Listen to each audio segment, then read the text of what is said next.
There we go. Random USB errors. It started a little bit late, but I want to keep the streak going. Don't want to miss out on another day of fun. Boop, boop, boop. Hope you guys are having a good day. Whoever's here. All 4 people. We're going to have fun. Alright, let's get to it.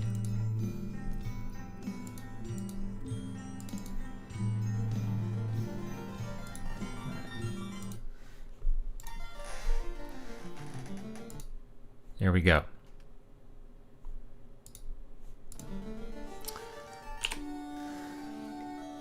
Alright, I'm only going to stream for like, not that long.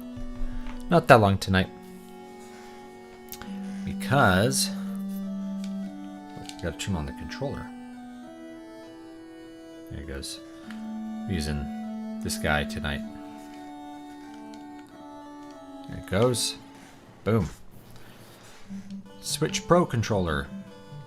Alright, I think I'm going to try to go to the ice cave now. Brian suggested I go to the ice cave, so we get a lot of XP that way.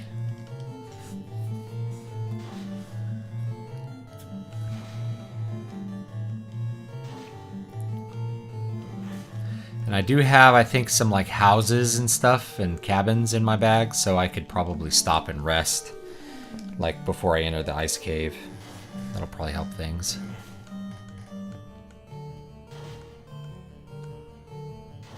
Sphinx is kind of tough.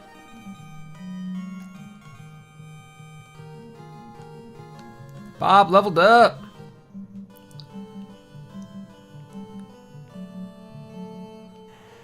Alright, I think the ice cave is not this way.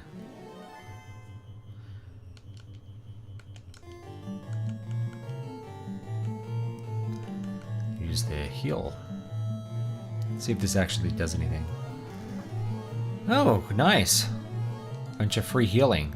That's good. That's going to be really useful. What's up, Brian? I think I'm going to go to the ice cave now.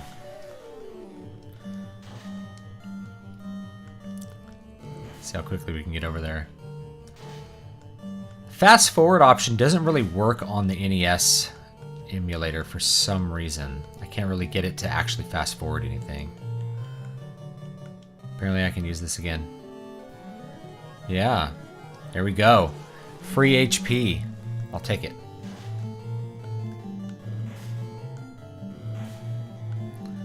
Should be fun. My daughter was like up super late tonight. She goes through these periods where like she sleeps normally for months, and then there's like a week where she just, her sleep schedule cannot be fixed. There's nothing there's nothing you can do to fix it. It ain't happening. She's gonna stay up till midnight, and then she's gonna wake up at 7, and then she's gonna take a nap at 5 in the afternoon so she could stay up till midnight again. Where am I? I think I'm up in the middle here. Yeah, I think the ice cave is over here somewhere. I think you have to go up here, and then this is the crescent. Yeah, I think you got to go through here, and then I think that's the ice cave. I think so. I think that's the ice cave. We'll find out. This game is not really built for you to know where everything is. The reason I'm getting my butt kicked is I figured out where to go. You're supposed to do a lot of exploring, which will like naturally level your characters up quite a bit.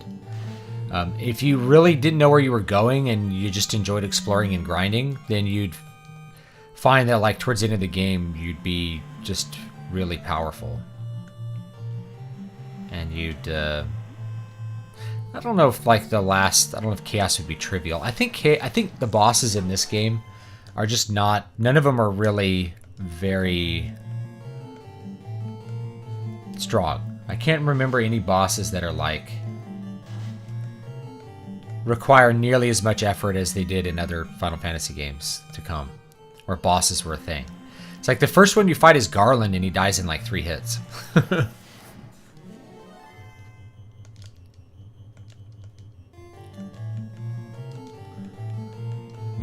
use this heal staff.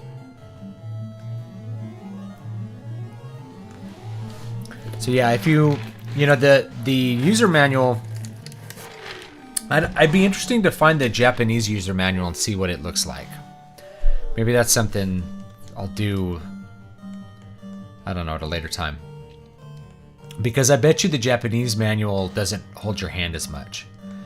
Like, I think they were really worried about the American audience being younger and therefore unable to manage a game with you know, this kind of stuff going on. All right, I think that's the... what town is that?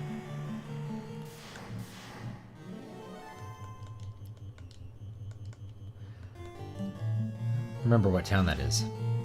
Ice Cave Tips. Awesome.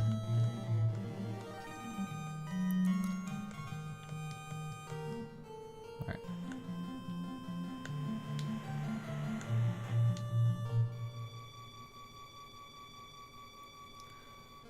Yeah. I think I can get to that town till I have an airship. I'm trying to remember. I think I gotta go around here to get to the ice cave. I remember how cool it was in Final Fantasy IV when you got the airship and you had that Mode 7 scaling going on. That was pretty cool. That was a pretty cool thing.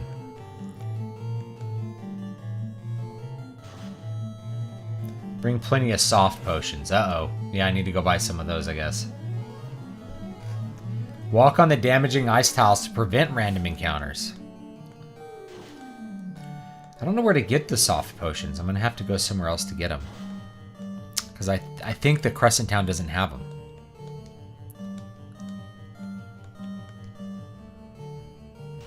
I'm trying to think where we'll have them.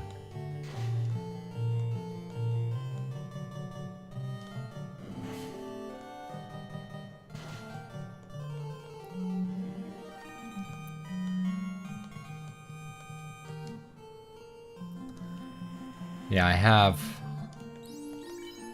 yeah, I have one. We're going to need more than that, for sure. Probably going to need more heal potions, too, so... let's go back to the Crescent Town, and I bet we can... I wonder if we could take the river up to the Crescent Town. I bet we can.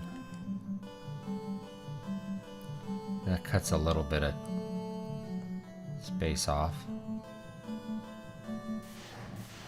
I'll see if they have them, because I don't think they have them here. Remember, you can dock at the river and launch the canoe. That's right. Let's see here. Fight this guy. Fight the Katabe. Top everyone off. Just keep topping people off. This is great. It's like made my party have so much more sustain. That didn't kill the Katabe? Fight the Katabe.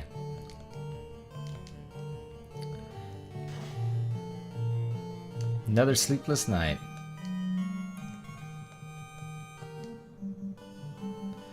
Yeah, they don't make manuals much anymore. Honestly, I think it's because the tutorial has supplanted it. You know, most of the time, the general wisdom or consensus is that you don't need a manual if you have a sufficient tutorial. That everything's explained in the game. Yeah, see, I don't have a. I have to buy some heals here.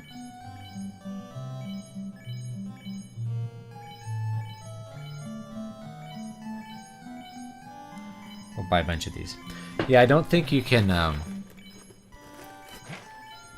buy softs here, so we'll have to go to... maybe go back to that other town. Unfortunately, these like water monsters really don't give a ton of experience at this point.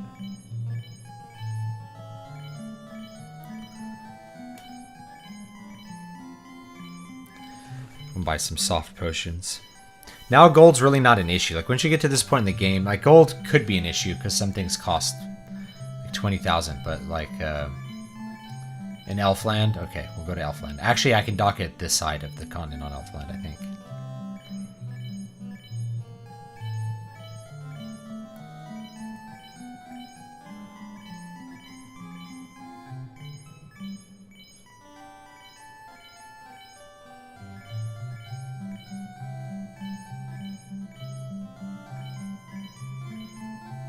Oh my gosh, it's gonna take forever.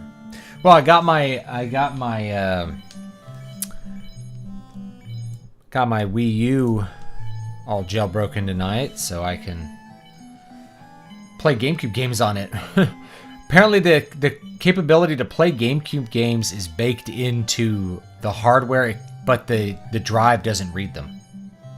So if you have a disc dump of a GameCube game, you can play it off a hard drive once you jailbreak your Wii U. So that's kind of what I'm setting up. That way I don't have to... I could play GameCube games without having to, you know, get out the GameCube and deal with upscaling and all that kind of stuff. Just kind of a pain. And we got a lot of heals. Bob, go to the top.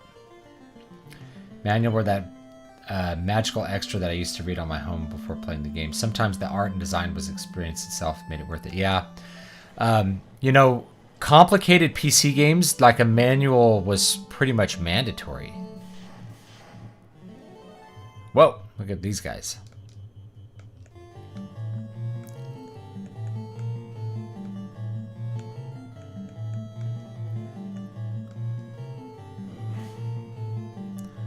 I actually need to stay at an inn, huh? It's probably a good idea.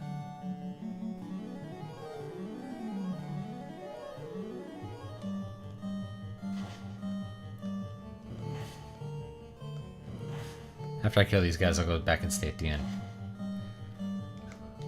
Yeah. So the Wii U is a very capable system if you jailbreak it.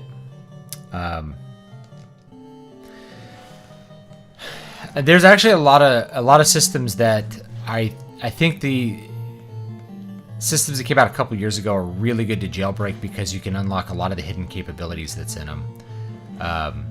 So, for instance, Vita, if you jailbreak that and you install Adrenaline on it, you can run all your PS1 games as long as you have.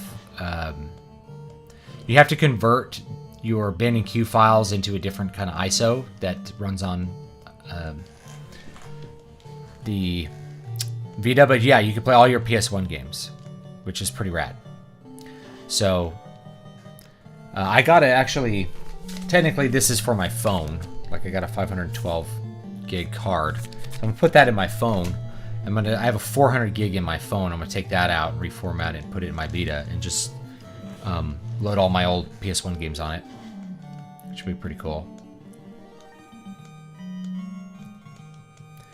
Because that means you don't have to keep track of, like, you know, I don't know, how many discs was it for Final Fantasy IX? It's like four discs or something? You don't have to keep track of that. So you can do that. But of course I'm going to play it on PC, so that doesn't really matter. But, you know, really helps. So that's baked into the Vita, but you don't... Oh. Katabe!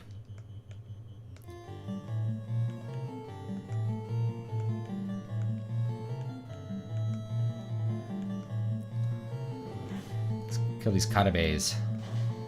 There's actually a dock by Elfland, so I'm gonna go there. Hello, Marlena.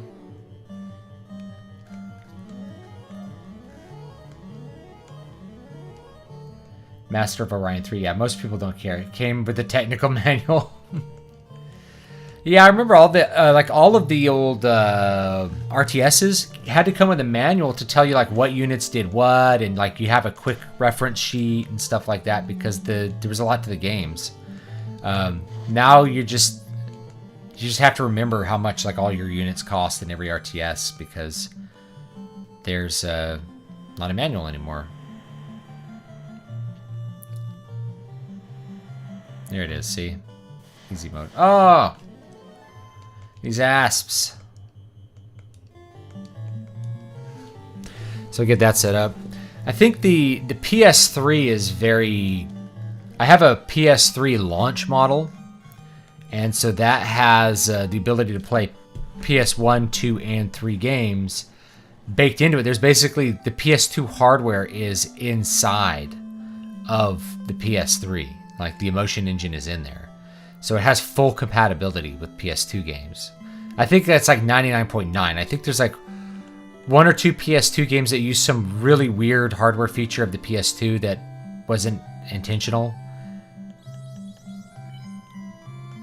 I wonder how many I need to buy these. Probably like 20.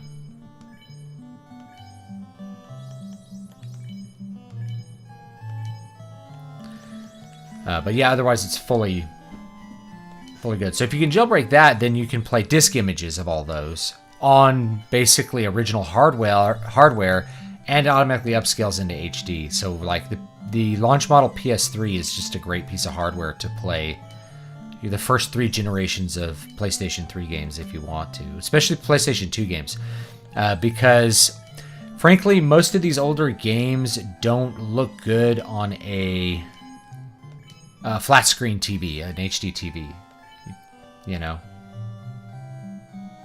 Oh, don't attack enemies with the heal staff, it heals them. Equip Larry with something else and just have him use the staff as an item from inventory. Okay.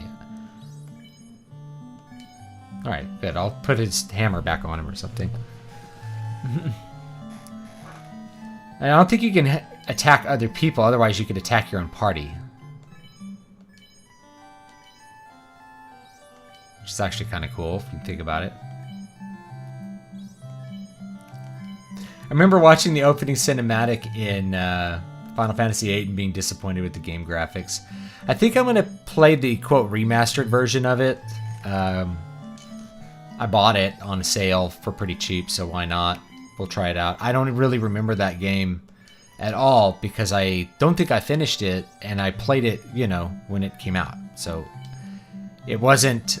Everyone was disappointed by Final Fantasy VIII, and I think because it just wasn't Final Fantasy VII. In Final Fantasy VII, they had the big attachment to, and it was really good. And, but I have a couple friends that Final Fantasy VIII is their favorite Final Fantasy, so I'm looking forward to playing that one.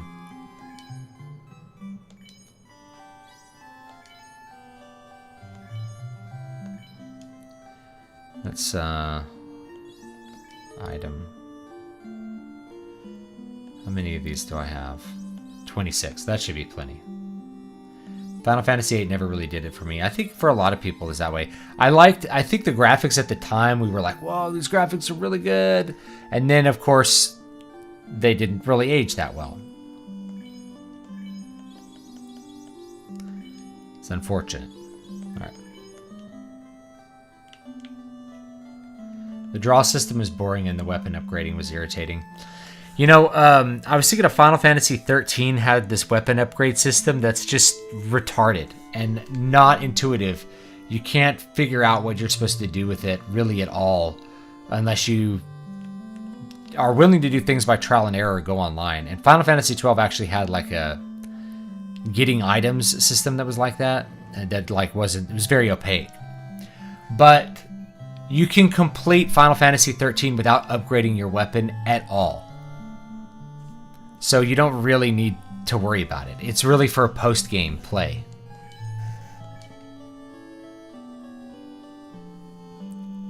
Final Fantasy VIII was my first Final Fantasy game. Nostalgia plays a huge factor. It's not the best Final Fantasy game. Nostalgia always does. Like nostalgia is part of it. You know, you can't.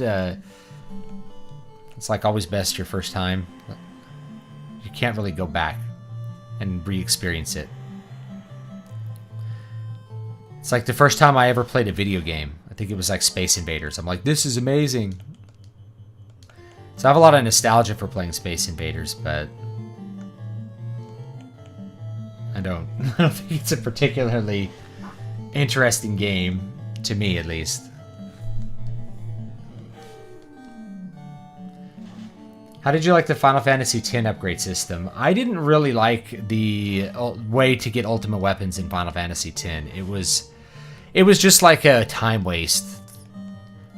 Especially when, I think, was it to get Wakka's, his ball? Like his ultimate ball. You had to play that dumb mini game, the Blitzball, and it's just like the worst mini game in any Final Fantasy game I could think of. In Final Fantasy IX, at least the mini game is mostly optional, other than like one section where you kind of have to play it, but you don't even really. It's so easy to do that section, you don't really have to worry about it. But yeah, Blitzball was just awful, and you have one opportunity when playing Blitzball to get the eject kick, which is like what you need to just cheese mode all of the Blitzball sections. And if you aren't paying attention and like you miss the chance to get the eject shot from like the ghost of your father or whatever, then Blitzball becomes unimaginably boring and annoying to play. So like I think when I go back and play it, I'm just gonna avoid Blitzball. Like we don't need to do Blitzball. Blitzball is not something we gotta do. We don't need Wakka's ultimate weapon. Super Mario World was the first game I remember playing. At least the first game I played quite often with my sister. Now here's something I remember about Super Mario World is like, we all thought it was really cool. I remember, so friend of my dad's, he was like way into video games back in the 90s, and he had every Nintendo game and he had every game for the Genesis and every game for the Master System and every game for Nintendo. He collected games. That was like his thing that he did. And so he bought the Super Nintendo like the day it came out, and I remember seeing it at his house, and I was like, this looks really cool, but it doesn't look as good as the Genesis games, because Super Mario World just was not flashy the way those Genesis games were. It's like I remember playing Genesis before the SNES came out, and it was like mind-blowing. It's like, what is this? This is amazing. Karabe.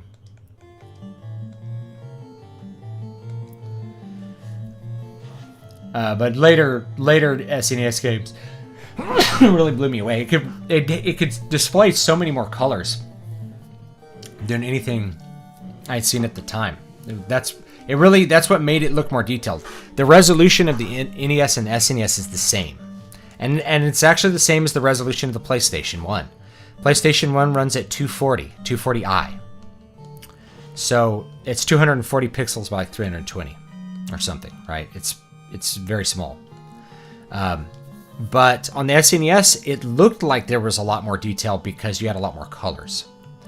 And they also designed some of the games to have like bigger sprites and stuff to take advantage of that. I remember when they did Castlevania 4, that one really graphically blew me away. Super Castlevania 4 just looked amazing on the system.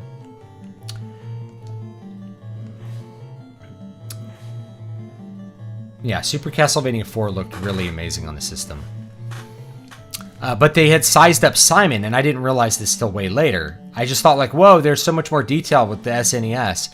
But Simon, when they originally made him, was like 30 pixels tall, and when they did Castlevania 4, he was like 55 pixels tall. He was like twice as big to do that extra detail.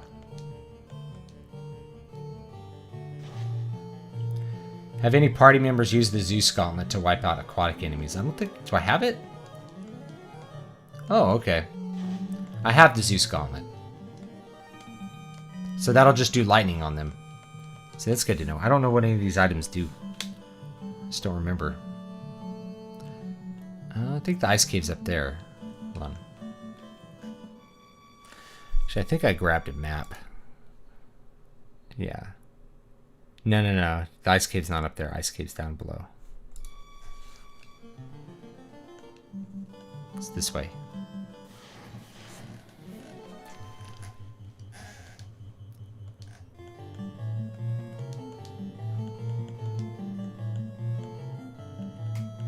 I think somebody's wearing it.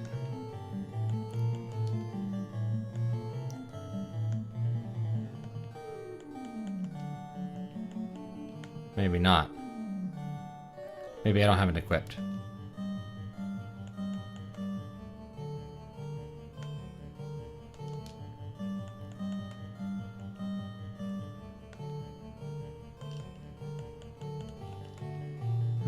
Nope. Here it is.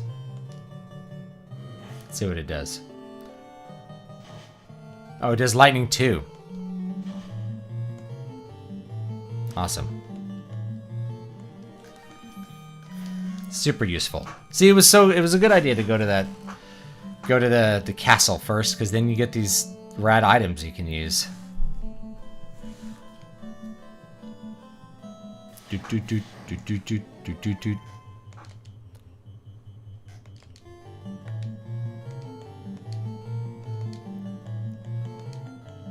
Zeus. Could probably have, like, just unequip that. It's kind of good to have Larry do stuff, though. Otherwise, he can't really contribute to damage very good. Only a knight can equip it. Well, there you go. I think Larry's holding it. So I can have someone else hold it. Maybe have... No, Larry's probably good to hold it because he doesn't really have any AoE magic spells. So have him hold it for now. Let's create a save state here. What JRPG is the closest approximation to tabletop D&D in your opinion? Depends which edition of D&D. So if you're going like first edition, I think this is very inspired by first edition or other similar RPGs.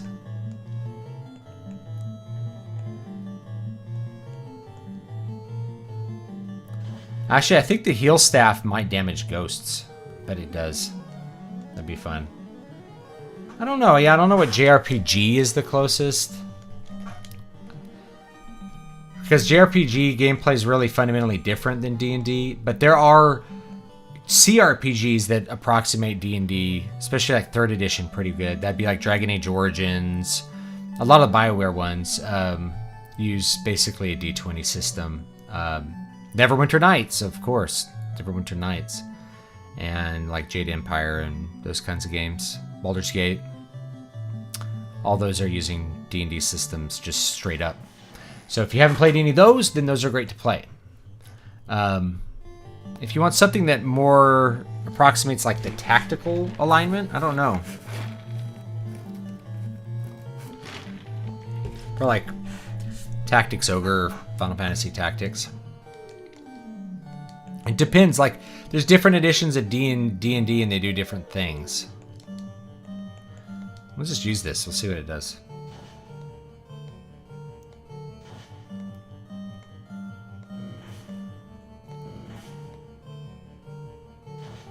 Yeah, Neverwinter Nights 2. Neverwinter Nights is made by BioWare, I think, and Neverwinter Nights 2 is made by Obsidian. The same guys who did Fallout New Vegas, same company. And they also did KOTOR 2. So they ended up doing a lot of BioWare sequels, which is kind of funny. I'm not sure where I'm going here. Whoa!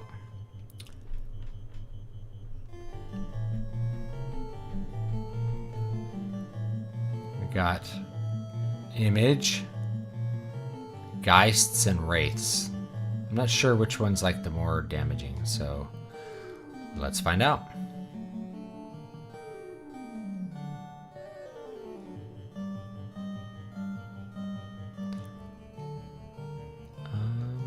I'm not sure if I want to use Fire 2. I think I'll just... there's a lot of guys here. We'll just use it. And we'll use Harm. The music's still good after all these. Yeah, I mean, it is. And that's saying something because you can only use like 4 different instruments. There was like a triangle, a square wave, a sine wave, and then like a white noise. And you had to do all the sound with that. All the sound effects, everything.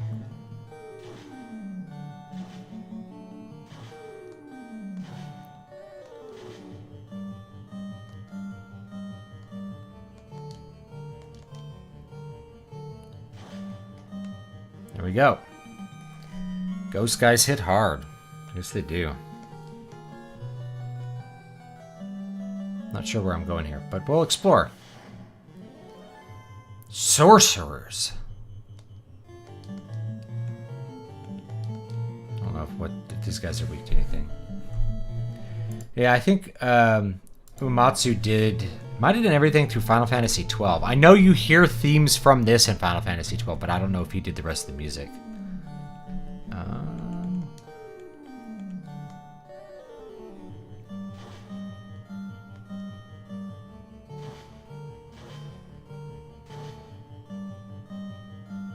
Swing in the air.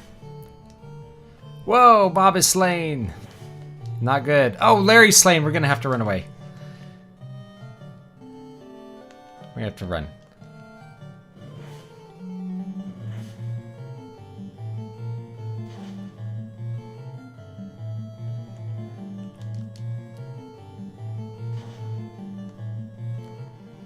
Alright, we're gonna have to run away now.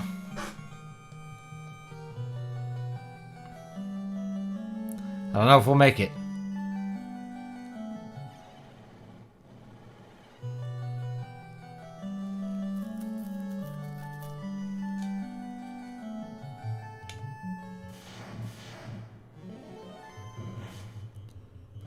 I don't think we're gonna make it.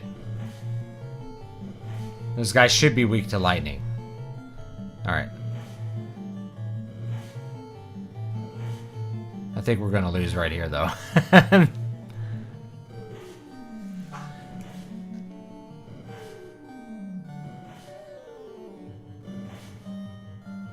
Yeah, I'm just gonna get chain stunned until I'm dead here. Here comes the game over. Bert Party perished. That's it. Let's listen to the game over music.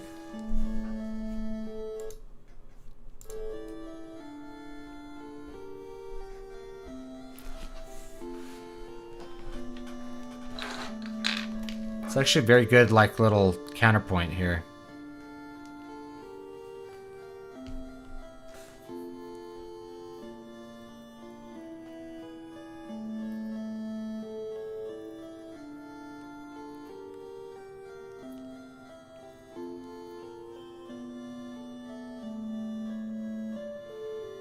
Yeah, this is very Baroque.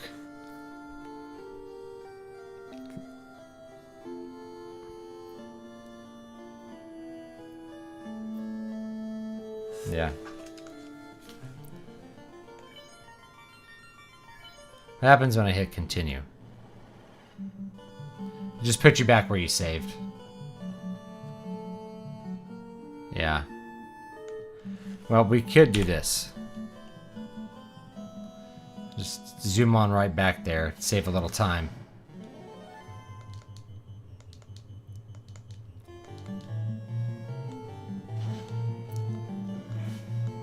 Some Pokemon tracks made me feel sick as well after a while.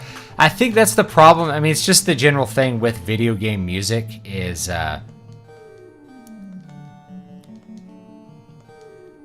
you're gonna hear it a lot. So because you're gonna hear it a lot, you're gonna end up getting sick of it after a while. It's just kind of how it's gonna work. Wizards are weak to lightning. Sorcerers have no elemental weakness. Good. They're just gonna kill me. Except maybe I could just run away from them really quick. We'll see how far we can get here.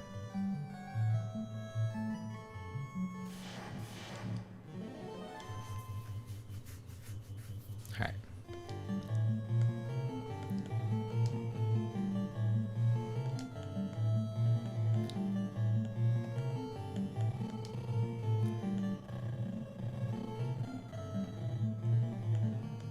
I think I'm going to trade the Zeus over to either Bob or Bert. Or Odin, I don't know.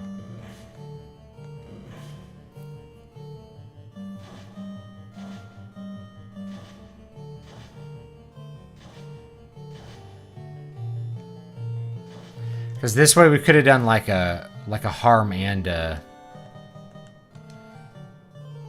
you know, harm and lightning. We could like double up on it. Looking down on the Game Boy might add to the nausea.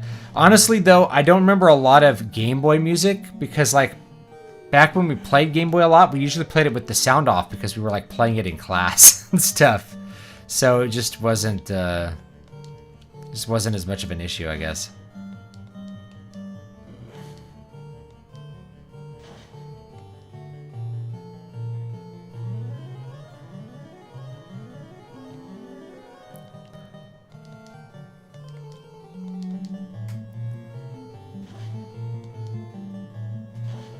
There we go.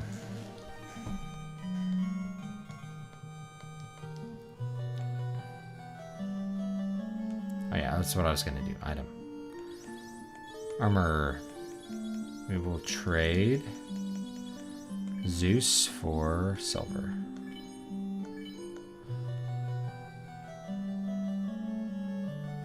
Actually, let's trade it to, yeah, see, these guys have 4 armor equipped, though, so it's probably better if Odin holds it.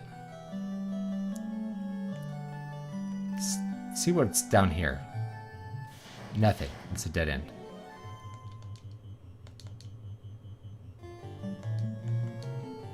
Actually, yeah, see, he can spam this. This is good. We can heal ourselves up.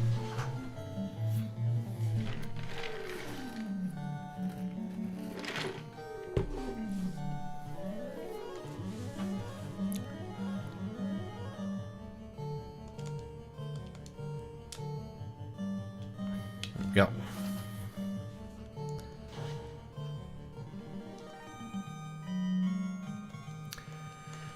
Yeah, I would say, I mean, if you really want an approximation of the D&D experience, as far as systems go, it's better to look at some of the CRPGs, particularly from the 90s and 2000s. They were big into D20 systems on the computer.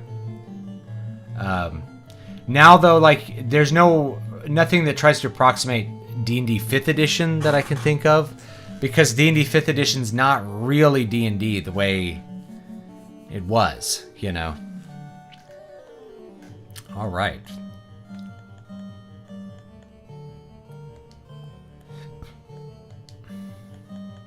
Fight this mummy.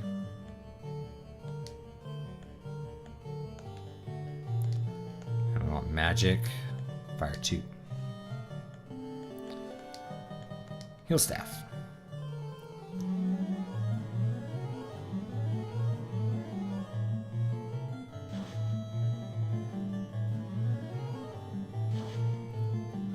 Oh yeah, so wipe them out.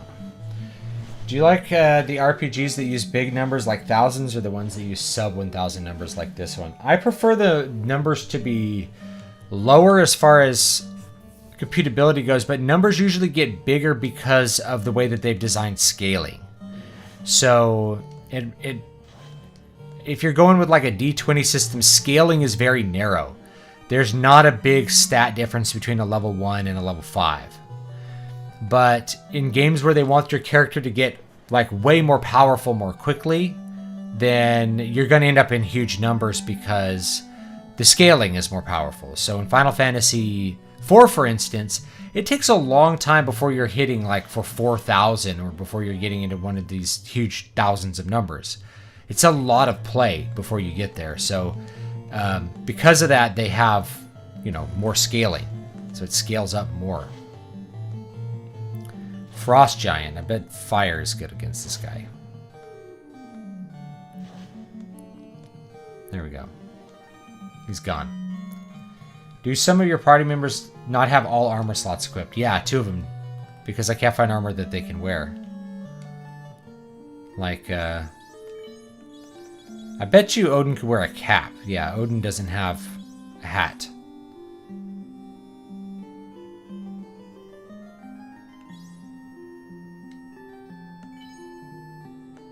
Lavender Town theme made a lot of kids sick.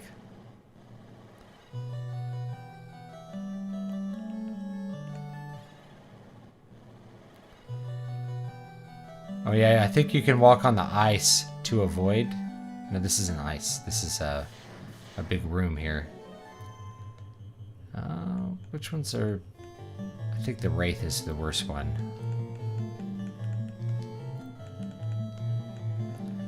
Let's use that, and we can go harm.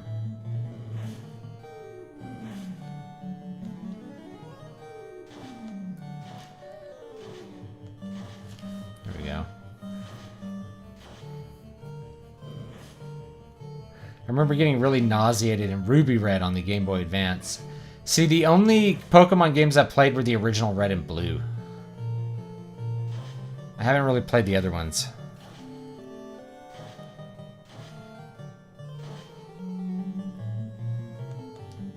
And I think I only played Red and Blue because we had like Game Boy Pockets, and we thought it was really cool to link them up and trade Pokemon. I think that was just the end result.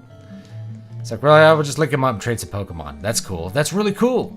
What we thought was super cool was that you could play Tetris DX against each other on 2 Game Boy Colors.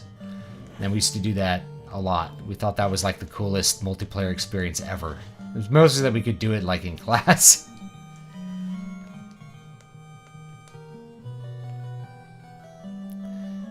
It was mostly class. Oh. Treasure? Is there a puzzle here? Let's find out. Mage! Ooh, this will be fun.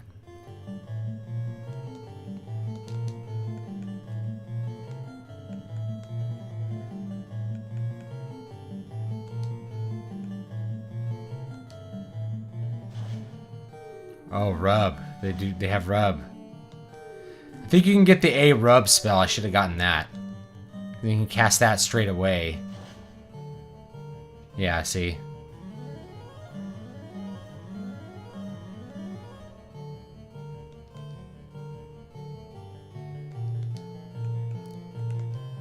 Do life.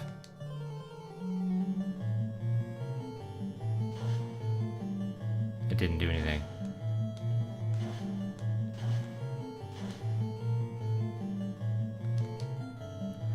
Getting all the awesome loot in this cave requires strategically falling through the right holes. Whoa.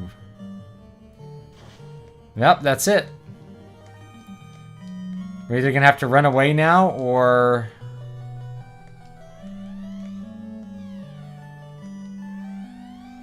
Can't hold anymore. Well, that's great. What am I full of? I didn't sell enough armor before I left. So we'll drop the...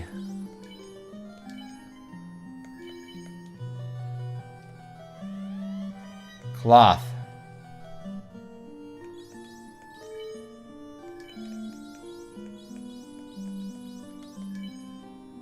Gold or cloth?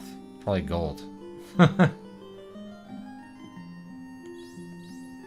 Rare cards from bags. Getting...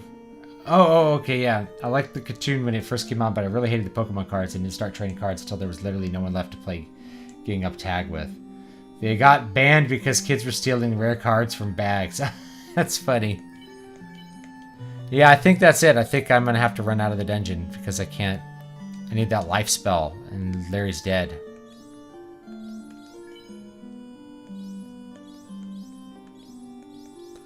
So, I think that's it.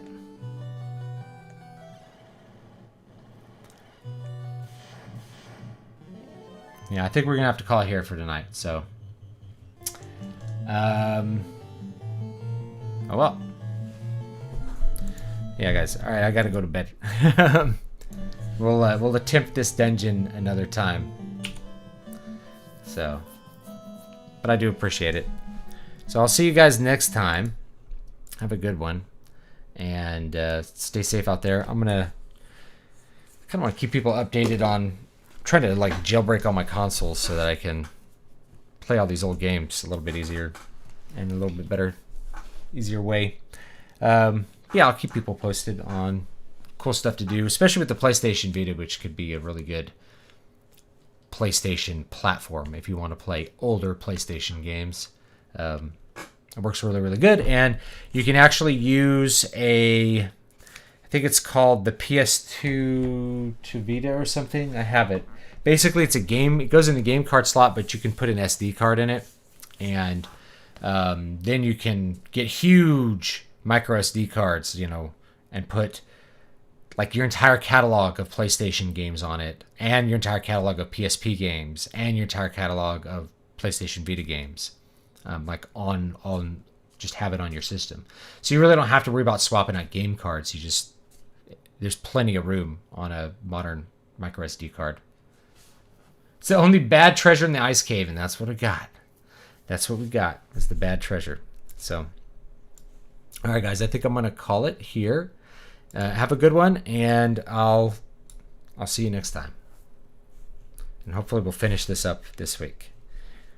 I got to get through this ice cave, though. So, anyway, guys, have a good one.